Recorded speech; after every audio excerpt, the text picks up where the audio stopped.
اعوذ باللہ من الشیطان الرجیم بسم اللہ الرحمن الرحیم۔ پروگرام خورشید امامت میں کربلا معلیٰ سے آپ کے حاضر خدمت ہے، اور یہ پروگرام رئیس مذہب جعفریہ حضرت امام جعفر صادق علیہ الصلاۃ والسلام کی شہادت کے عنوان سے برگزار کیا جا رہا ہے، اور انشاءاللہ العزیز اس پروگرام میں آج سے یہ سلسلہ شروع ہو چکا ہے، اور یہ سلسلہ 25 تک انشاءاللہ العزیز جاری اور ساری رہے گا، اور تقریباً 3 روایات جو ہے وہ حضرت امام جعفر صادق علیہ الصلاۃ والسلام کی شہادت کے عنوان سے مشہور ہے، جس میں سے 2 روایات جو ہے وہ اسی ماہ شوال میں معروف ہے۔ اس میں سے ایک جو ہے وہ 15 کی روایت ہے، اور ایک جو ہے وہ 25 کی روایت ہے۔ تو یہ امام حسین علیہ السلام ٹی وی نے اس عشرہ کو، جو کہ 15 اور 25 کے درمیان کا عشرہ ہے، اس کو جو ہے وہ عشرہ بزرگداشت حضرت امام جعفر صادق علیہ الصلاۃ والسلام کے ساتھ اس عنوان سے منعقد کیا ہوا ہے، اور اسی سلسلے میں یہ پروگرام بھی ہے۔ دیگر پروگرامات بھی انشاءاللہ العزیز آپ ملاحظہ فرمائیں گے۔ حضرت امام جعفر صادق علیہ الصلاۃ والسلام مختلف موضوعات ہے کہ جس کے اوپر گفتگو کی جا سکتی ہے، اور اس میں سے جو ہے خود علم حضرت امام جعفر صادق علیہ الصلاۃ والسلام کے عنوان سے، یا خود تربیت شاگردان کے حوالے سے، یا خود حیات طیبہ جو مختلف مراحل ہے آپ کی زندگی کے، یا اس کے علاوہ جو ہے خود بنو عباس کے مقابلے میں جو ایک سیاسی پہلو ہے حضرت امام صادق علیہ الصلاۃ والسلام کا، یا جو ہے وہ خود امامت منصوص من اللہ جو آپ کی امامت ہے، منصوب اور منصوص من اللہ جو امامت کا سلسلہ ہے، اس عنوان سے بھی گفتگو کی جا سکتی ہے، اور اس کے علاوہ جو حدیث کا ایک عظیم ذخیرہ ہمارے پاس آج موجود ہے، اس عنوان سے بھی بہرحال گفتگو کی جا سکتی ہے۔ آج کے اس پروگرام میں ہمارے مہمان خصوصی وکیل مرجعیت حجت الاسلام المسلمین علی جناب مولانا مصطفیٰ علی خان ادیب الہندی صاحب قبلہ محو گفتگو رہیں گے، اور کنٹرول روم سے فرما رہے ہیں کہ خوشبختانہ ہمارا رابطہ قائم ہو چکا ہے۔ السلام علیکم ورحمۃ اللہ وبرکاتہ۔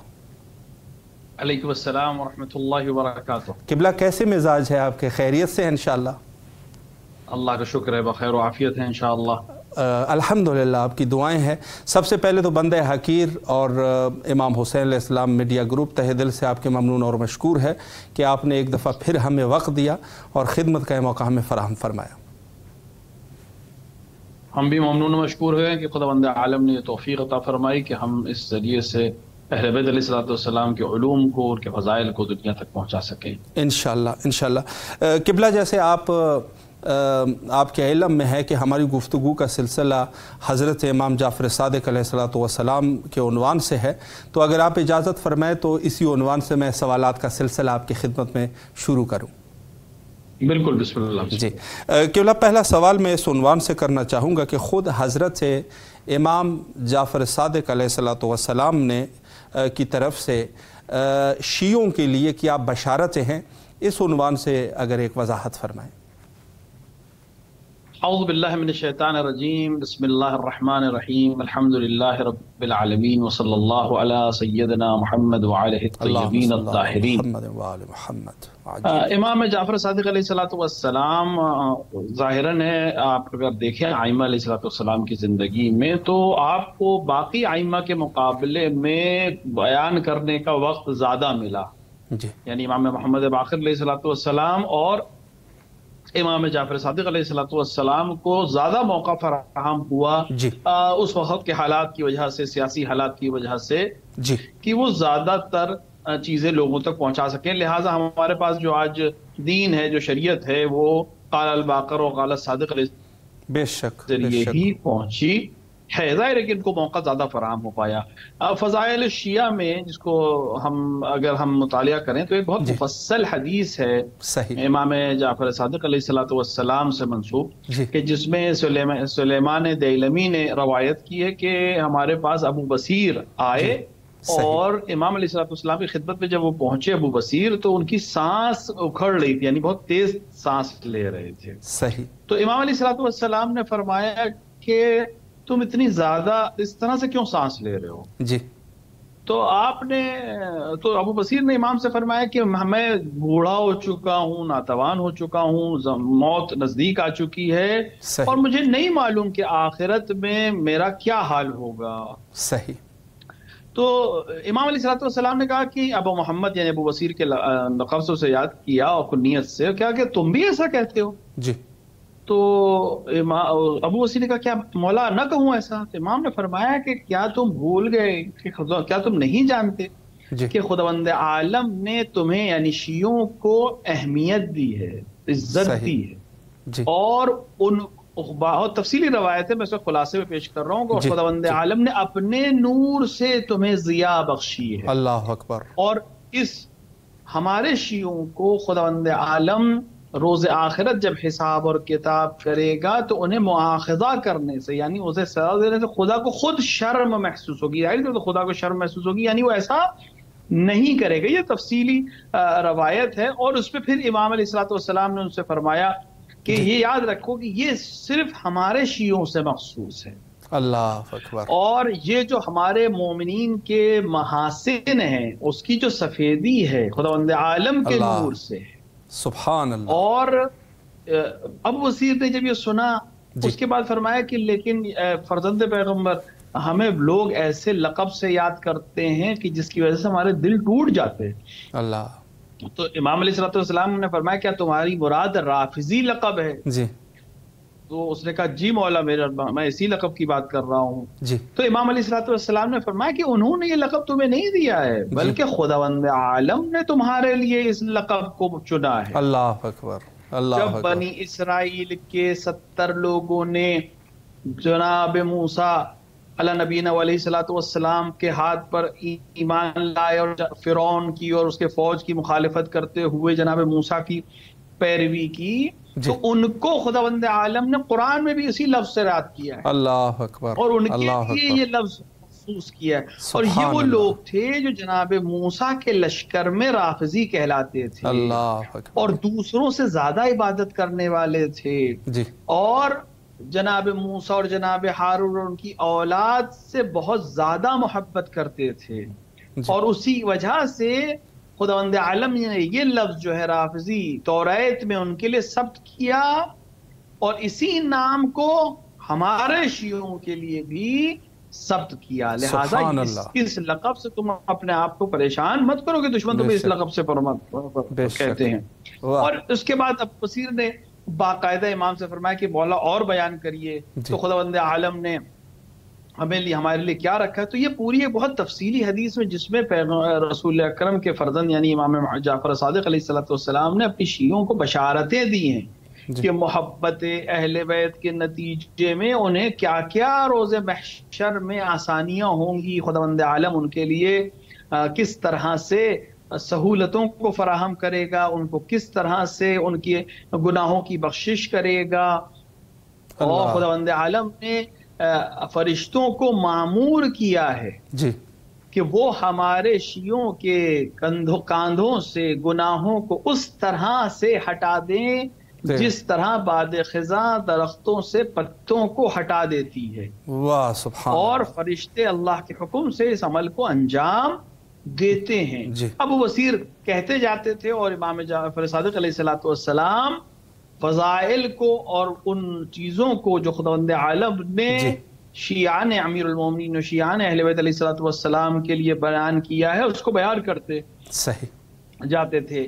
اور اس کے بعد آپ نے فرمایا کہ خداوند عالم نے جو سورہ زمر کی آیت 53 میں کہا ہے کہ وہ بندے جو اپنے نفس سے زیادہ کوشش کرتے ہیں وہ رحمت الہی سے نا امید نہ ہو. یہ آیت علی اور ان کے شیعوں کے لیے نازل ہوئی ہے، اس سے کوئی اور مراد ہی نہیں ہے. سبحان اللہ. اور اسی حدیث مفصل میں فرمایا کہ یہ جو خداوند عالم نے سورہ ہجر کی آیت نمبر 42 میں شیطان کو خطاب کرتے ہوئے فرمایا ہے کہ میرے جو خاص بندے ہوں گے اس پر تمہیں تسلط حاصل نہیں کر پاؤ گے، اس سے مراد امام علیہ السلام اور ان کے خاص شیعہ ہیں. اللہ کہ خود شیطان ان کے اوپر تسلط حاصل نہیں کر سکتا. بے شک. تو یہ وہ چیزیں ہیں جو خداوند عالم نے محبت اہل بیت کے نتیجے میں ان کے چاہنے والوں کو، ان کے شیعوں کو عطا فرمائی ہے. جی. البتہ اس کے ساتھ ساتھ شیعوں کی ذمہ داری بھی بڑھ جاتی ہے کہ ہم کوئی ایسا عمل نہ کرے. خود امام نے فرمایا کہ ہمارے لیے زینت کا سبب بنو، ہمارے لیے توہین کا سبب نہ بننا. وجہ یہ ہے کہ بھائی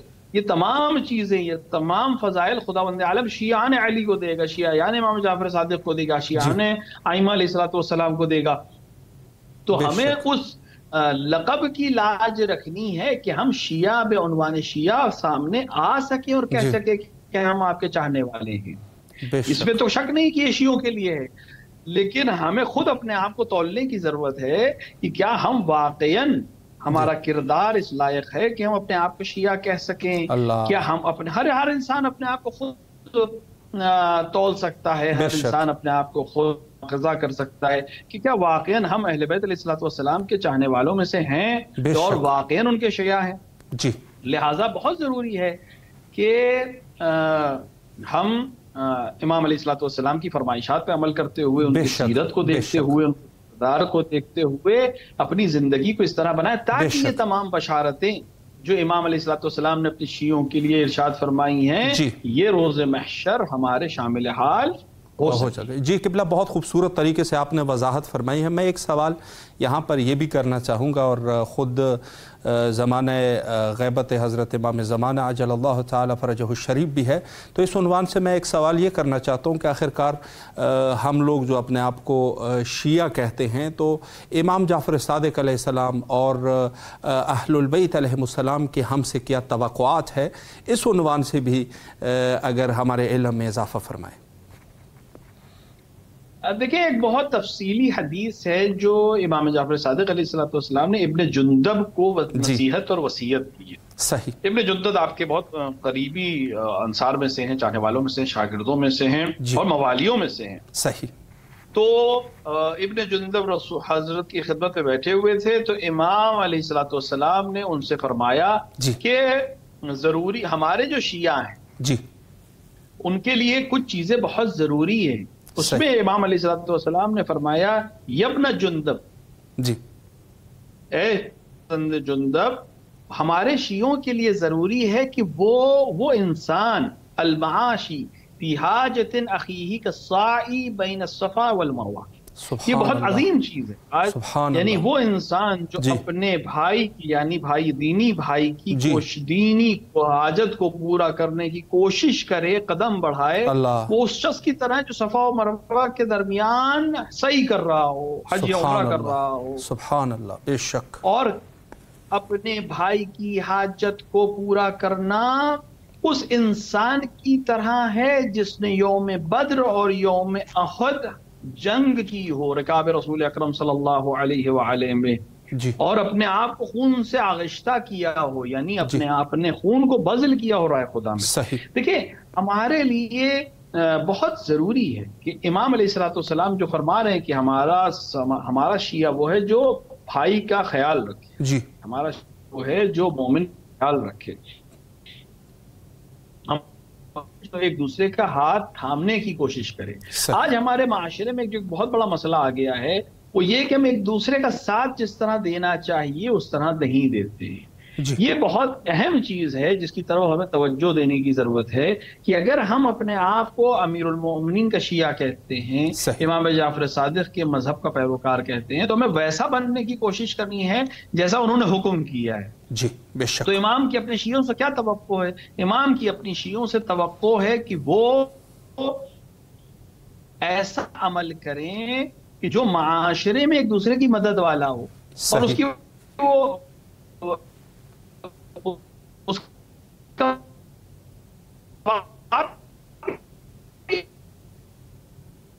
ہونے والے شخص یا کم سے کم خون بہانے والے شخص میں شامل ہوگا. اس کے بعد ابن جندب سے خود امام نے فرمایا کہ ہمارے شیعوں سے کہہ دینا کہ ایسا نہ ہو کہ دوسرے مذاہب کے لوگ آ کر تمہارے دین کو خراب کر دیں. آج کے دور میں بہت اہم ہے یہ مسئلہ. بالکل کہ بالکل. جب ہر طرف سے حملہ ہے، سوشل میڈیا پہ حملہ ہے، چینلز کے ذریعے سے حملہ ہے، اسکولوں کے ذریعے سے، کالجز کے ذریعے سے، عقائد کو یوٹیوب اور سوشل میڈیا کے ذریعے سے خراب کرنے کی کوشش کی جا رہی ہے. تو امام فرما رہے ہیں کہ ایسا نہ ہو کہ دوسرے مذہب کے لوگ آ کر تمہارے عقیدے کو آ کر کھوکھلا کر دیں، تم سے تمہارا عقیدہ چھین لیں. اور اس کے بعد فرمایا کہ خدا کی قسم ہماری ولایت حاصل نہیں ہو سکتی الا بالورع، بغیر تقوی کے حاصل نہیں ہو. سبحان اللہ. لہذا بہت ضروری ہے اس دور میں ہم امام کی فرمائش پر عمل کرتے ہوئے اپنے آپ کو متقی اور پرہیزگار بنائیں. البتہ متقی پرہیزگار کا یہ مطلب نہیں ہے کہ ہم کھدرے کپڑے پہننے لگیں، ہم اچھے کھانے سے پرہیز کرنے لگیں، ہم محفلوں میں نہ جانا چھوڑ دیں. نہیں، معاشرے میں رہیں اور اپنے آپ کو گناہ سے آلودہ ہونے سے بچائیں، حلال کو انجام دیں، حرام سے محفوظ رہیں. اور اس کے بعد فرمایا کہ ایسا نہ ہو کہ ہماری ولایت تم سے غفلت کی وجہ سے یا لوگوں کے پروپیگنڈے کی وجہ سے تم اس سے دور ہو جاؤ. اور اس کے بعد فرمایا ہمارا شیعہ وہ ہے کہ جو مومن کی مدد کرتا ہے راہ خدا میں، صحیح، بعض لوگ اور اپنی جان کے ذریعے سے دوسرے مومن کی مدد کرتا ہے. اور اگر وہ ایسا نہ کرے تو پھر وہ ہمارے شیعوں میں حساب نہیں ہوگا. ہر ایک کو غور کرنے کی ضرورت ہے کہ جو امام کہتے ہیں کہ میرے شیعوں میں حساب نہیں ہوگا تو پھر کیسے ہم کہیں گے؟ امام ہم سے پوچھیں گے کہ تم نے اپنے بھائی کی مدد کی یا نہیں کی، تم نے اپنے مسائل کو، اپنے مسائل کے ساتھ ساتھ اپنے بھائی کے مسائل کو، یعنی اپنے برادر دینی کے مسائل کو، مراد صرف سگا بھائی نہیں ہے، جو دین تمہارا بھائی ہے اس کو تم نے کس طرح سے اس کے معاملات کو دیکھا. بے شک. اس کے بعد اپنے فرمایا کہ ہمارے شیعوں کی پہچان یہ ہے کہ وہ سخاوت رکھتے ہیں، وہ بذل کرتے ہیں. صحیح. یعنی ایک خاصیت یہ ہے ہمارے شیعوں کی دوسروں کے مقابلے میں کہ وہ سخی ہوتے ہیں. وہ دوسروں کی مدد کرتے ہیں، اپنے بھائیوں کی مدد کرتے ہیں. کسی نے آ کر امام علیہ الصلوۃ والسلام سے فرمایا کہ فلاں شخص جو ہے وہ آپ کا شیعہ ہے، یا کسی گروہ کے بارے میں فرمایا کہ وہ آپ کے شیعہ ہیں. صحیح. تو امام علیہ الصلوۃ والسلام سے، امام محمد باقر علیہ الصلوۃ والسلام سے بہت تفصیلی روایت ہے جس کو امام صادق نے بھی نقل کیا ہے. کیا امام نے سوال کیا کہ کیا غنی، جن لوگوں کو تم کہہ رہے ہو کہ ہمارے شیعہ ہیں، کیا ان کے غنی فقیروں کی دیکھ بھال کرتے ہیں؟ اللہ. اگر ان کے پیسے خیال کرتے ہیں، اگر وہ ایسے نہیں ہیں، اور کیا ان کے جو بزرگ ہیں، بڑے ہیں، وہ ان کے چھوٹوں کی غلطیوں کو معاف کر دیتے ہیں؟ دیکھیں دونوں چیزیں بہت اہم ہیں. صحیح. جو پیسے والا ہے اگر وہ اپنے آپ کو شیعہ کہہ رہا ہے، ضروری ہے کہ وہ غریب کی، نادار کی مدد کرے بذل و بخشش کے ذریعے سے. اس لیے نہیں کہ لوگ میرا نام جانیں، اس لیے نہیں کہ مجھے فیس بک پہ ڈالنا ہے، اس لیے نہیں کہ مجھے واٹس ایپ پہ ڈالنا ہے، اس لیے کہ میں امیر المومنین کا چاہنے والا ہوں. اس لیے کہ امام جعفر صادق نے فرمایا کہ میرا شیعہ وہ ہے جو بذل اور بخشش کرے مومنین کے درمیان. میں امام کی خوشنودی کے لیے عمل کر رہا ہوں. بے شک بے شک. اور بڑے کے سامنے جب چھوٹا، بڑے سے چھوٹے سے مراد کوئی بھی ہو سکتا ہے. مثال کے طور پر کوئی عہدے میں بڑا ہے، کوئی عمر میں بڑا ہے، کوئی منصب میں بڑا ہے، اب اس کا جو زیر دست ہے، جو اس کے نیچے ہے، اس سے غلطی ہوتی ہے، عام انسان ہے، اس سے خطا ہو سکتی ہے. جب اس سے غلطی ہو تو یہ بجائے اس کے کہ اس پر سختی کرے، رحم کرے، اس نیت سے کہ میرے امام کی مجھ سے توقع یہ ہے کہ وہ میں رحم دل بنوں، اس لیے میں تمہیں معاف کر رہا ہوں، تمہاری غلطی میں اس لیے معاف کر رہا ہوں کہ امام علیہ الصلوۃ والسلام نے فرمایا کہ اپنے سے چھوٹے کی اوپر رحم دلی کرنا، اس کی غلطیوں کو معاف کر دینا ہمارے شیعت کی پہچان ہے، اور ان کو معاف کر دینا شیعہ ہونے کی علامت. تو میں تمہاری غلطی کو صرف اس لیے معاف کر رہا ہوں کہ میں محب آل محمد ہوں، میں اہل بیت کا چاہنے والا ہوں. یہ وہ صفتیں ہیں جو امام علیہ الصلوۃ والسلام کی ہم سے ہیں. اور ساتھ ہی ساتھ ایک بہت اہم مسئلہ، ظاہر ہے کہ وقت میں گنجائش نہیں کہ بہت تفصیلی بات کی، 3 منٹ ہے، لیکن ایک بہت اہم بات وہ یہ ہے کہ ہماری ولایت کو قبول کریں، اس پر یہ سب سے اہم چیز، کیونکہ اگر ہماری ولایت نہیں ہے تو پھر شیعت کی بات ہی ختم ہو جاتی ہے۔ شیعت کی پہچان ہی ولایت امیر المومنین علیہ الصلوۃ والسلام ہے۔ فرمایا کہ ہمارے شیعہ جو ہیں وہ ہمارے ولایت کے اوپر ثبات قدم کے ساتھ رہتے ہیں، اور وہ اپنی زندگی کی پوری زندگی ہمارے بتائے ہوئے طریقے سے گزارتے ہیں۔ وہ اس چیز سے خوشحال ہوتے ہیں جس سے ہم خوشحال ہوتے ہیں، وہ اس چیز سے ناراحت ہوتے ہیں یا ان کو نہیں پسند آتی جو ہمیں پسند نہیں آتی ہے۔ لہذا ہم جو امام صادق علیہ الصلوۃ والسلام کے شیعہ ہیں، ہم جو امیر المومنین علیہ الصلوۃ والسلام کے شیعہ ہونے کا دعویٰ کر رہے ہیں، ہمارے لیے ضروری ہے کہ ہم اہل بیت کی زندگی کا مطالعہ کریں، ان کی تاریخ کو پڑھیں، اس پر عمل کریں اور دوسروں تک اس کو پہنچائیں۔ یہ اس دور میں سب سے اہم کام ہے، اور اس میں بھی ضروری ہے کہ اپنے گھر والوں کو، اپنے اہل و عیال کو، اور ساتھ ہی مومنین کی جس طرح ہو سکے صرف ولایت کی بنا پر، محبت اہل بیت علیہ الصلوۃ والسلام کی بنا پر صحیح کریں، کوشش کریں، تاکہ روز محشر امیر المومنین کے سامنے، امام جعفر صادق کے سامنے جب ہم جائیں تو ہم یہ کہہ سکیں کہ اے امام، ہم نے آپ کے شیعوں کی مدد کی، ہم نے آپ کے چاہنے والے کی، آپ کی محبت مدد کی، آج ہمیں آپ کی مدد کی ضرورت ہے، ہم نے کل آپ کے چاہنے والے کی مدد کی، آج آپ ہماری شفاعت۔ بے شک بے شک قبلہ، بہت خوبصورت طریقے سے آپ نے وضاحت فرمائی۔ آخر میں صرف 1 منٹ کا ٹائم ہے ہمارے پاس، اس میں اگر کوئی ضروری بات ہے حقوق اہل البیت علیہ السلام کے عنوان سے یا کوئی اور ضروری بات، بسم اللہ فرمائیں۔ دیکھیے، سب سے اہم چیز وہی سفارش ہے جو مرجع علی قدر حضرت آیت اللہ عظمت صادق حسینی شیرازی اکثر اپنے جلسات میں، اپنی تقریروں میں سفارش کرتے ہیں، جو ان کی سفارش بھی نہیں، جو امام رضا علیہ الصلوۃ والسلام کی سفارش ہے کہ ہمارے شیعوں کی ذمہ داری ہے، ہمارے محب کی ذمہ داری ہے کہ ہمارے علوم کو حاصل کریں اور دوسروں تک پہنچائیں۔ اس دور میں ہماری ذمہ داری ہے کہ اخلاق اہل بیت، آداب اہل بیت، عقائد اہل بیت کو سیکھیں اور دوسروں تک پہنچائیں۔ بے شک بے شک قبلہ، اللہ آپ کے توفیقات خیر میں اضافہ فرمائے، ہمیں بھی اپنے دعاؤں میں فراموش نہ فرمائے۔ یقیناً کربلا معلیٰ میں آپ کی طرف سے نائب وزیارہ اور دعا گو ہے، اور تہ دل سے آپ کے ممنون اور مشکور ہے کہ آپ تشریف لائے اور نہایت ہی مہم نکات پہ آپ نے اشارہ فرمایا۔ السلام علیکم، ہمارے لیے بھی دعا خیر کیجیے۔ محتاج دعا قبلہ، فی امان اللہ، اللہ حافظ، اللہ حافظ۔ جی، بہت خوبصورت گفتگو آپ سماعت فرما رہے تھے حجت الاسلام والمسلمین عالی جناب مولانا مصطفیٰ علی خان ادیب الہندی صاحب قبلہ سے، اور انہوں نے جس عنوان سے وضاحت فرمائی، خود کیا توقعات ہے ہم سے اہل البیت علیہ السلام کی، جس کو آپ یہ بھی کہہ سکتے ہیں کہ کیا ذمہ داریاں ہیں ہماری۔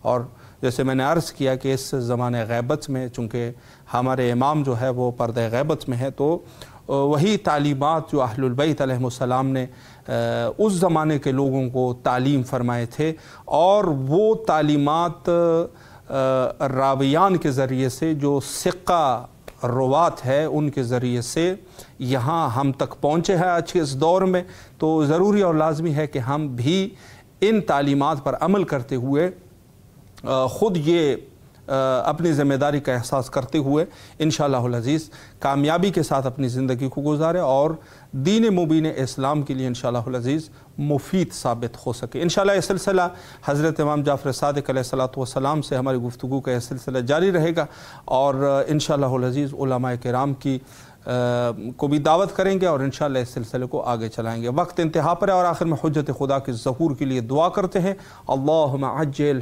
لولیک الفرج۔